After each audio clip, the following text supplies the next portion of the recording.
Yeah. Go ahead. Did you get an injury update? I didn't get him yet.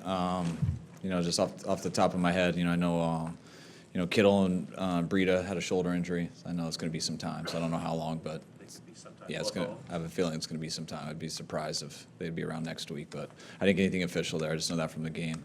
I know Solly and Gilliam left with concussion symptoms early. Were they diagnosed with concussions? I was told they weren't going to return, and I haven't got a chance to talk to them yet. So.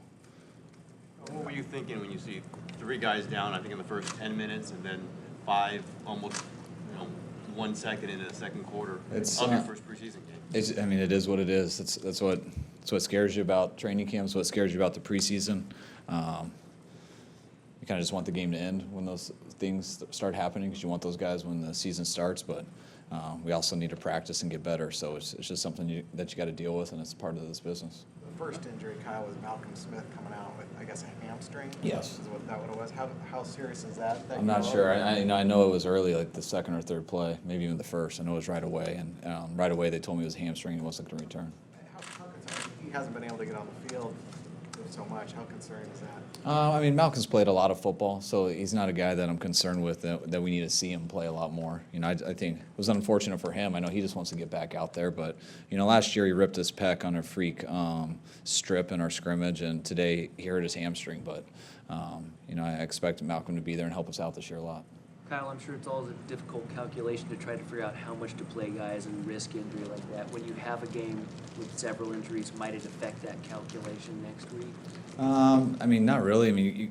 You only have a certain amount of guys, and you don't want anyone to have to play that whole game. So, it's tough when guys, anytime a guy goes out, the next guy's got to play more. And we're not trying to have anyone play a whole game, but there are 4 quarters in the game, and God, I hope we never go to overtime in the preseason either. Got nervous there for a little bit, but that's just part of the games. And until we have, there's 4 of them, we got to get through them somehow. But why go for 2? What's that? Why go for 2 there? Because I don't want to lose either.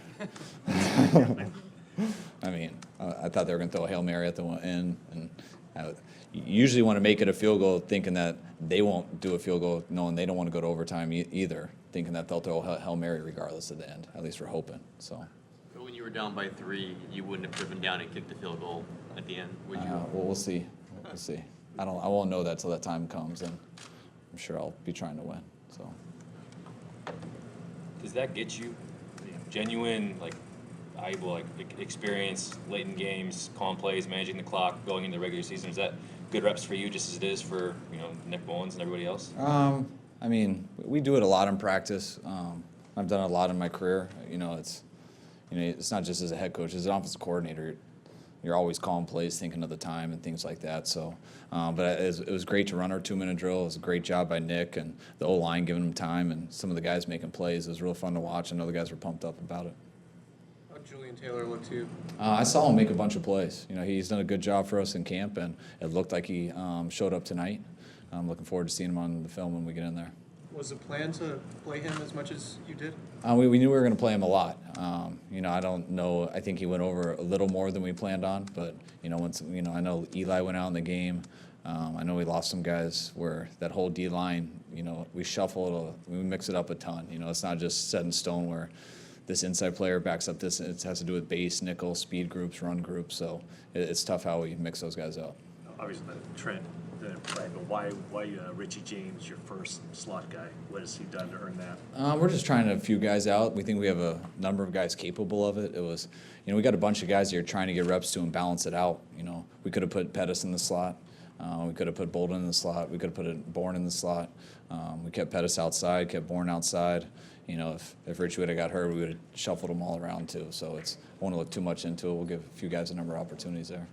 Did you say that Eli got hurt in the game or just naturally came out of the game? No, he got hurt also. Is that serious? I don't know yet. What was his? I'm not exactly sure. That was a lower leg something. Your impression of running backs lower end of the depth chart, Joe Williams and Raheem, and how that competition is shaping up? I thought they ran hard. I don't think we gave them a ton of space today. The times that we did have space, I thought they made some good runs, you know, and then Jeremy came in and made some also.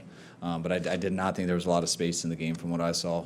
I know Raheem had that fumble, which, you know, it was tough for me to see. You know, I couldn't tell on the replay, and I couldn't see it live, so I'm not sure how that played out. But I was happy with how hard they ran, and it didn't seem like they left much out there. Will you give McNichols a chance, maybe in the next game to? Yeah, we try to balance it up throughout the whole preseason where you get a chance to see all the running backs. You know, I know Jeremy was spelling for Joe at the end there when Joe was spelling for Raheem in the third. So it kind of just depends how it plays out, but he'll eventually get some more opportunities. Kyle, what were your assessment of the run blocking on McKinnon's runs? I didn't think they looked very good to me. I mean, it's, you know, we didn't get into much of a rhythm either. But you know, I didn't see a ton of space on them. It'll be easier when I watch the end zone copy when we get in. But you know, there was none that I was saying after it that we missed something. What were your thoughts on McGlinchey's performance? Left him in there longer than the rest of the starters. Yeah, we plan to leave him in longer. You know, from the most part. You know, if I don't notice an old lineman very much in the game, especially on pass plays, it usually means that they did fairly good. So you know, I was happy with them. But again, I wasn't watching him, so I'll watch him when I get inside. From the angle you had on the Cowboys' first touchdown, was that just a mistake by Ward on the coverage? Or? From what I saw, it just looked like he was. He had did a pretty good job on the jam, forced him to the sidelines, and from what I saw, it just looked like he squatted on the routes that weren't being ran. It was a go route, and he just slipped by him, and I think he looked like he just stopped his feet and thought something else was coming.